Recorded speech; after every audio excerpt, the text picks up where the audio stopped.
This is a single leg hip thrust, eccentric focus. We're gonna bridge up with 2 legs and lower with 1. I'm gonna show a couple different variations so you can increase challenge if you wanna spice it up. So setting up in your hip thrust position, we wanna maintain that stack the whole time, watching that the ribs don't flare out and we kind of drop. What I mean by that is the hip thrust turns into more of a scooping action because we lose and let the pelvis dump forward, and then we feel like we have to scoop underneath us to lift back up. So we want to maintain that pelvis position, allow your hamstrings to do some work here and your abdominals to control your pelvis front to back.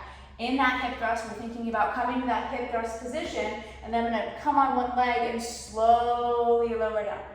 Bridge up with 2, and then slowly lower down. You want to increase challenge, you can bridge up with 2, come onto the ball of the foot, and slowly lower down here. So we're working on that eccentric component. You can place your hands behind your head if you have any neck tension, lowering down with a slow count, watching that we don't flare up through the ribs. Come up, come up.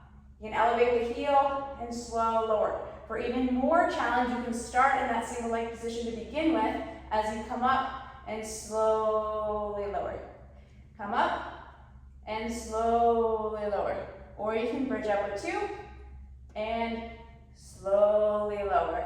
So this is your hip thrust with eccentric focus, single leg. So you can bridge up with 2, slow lower with that single leg, optional to hover the heel. So what that look like once again, bridge up, elevate that heel, and slow lower. Or you can just come up, switch sides, slow lower. Or for the most challenging, you can just focus on the single leg to begin with. So what that would look like is you're coming up, hip thrust, single leg, and slow lower.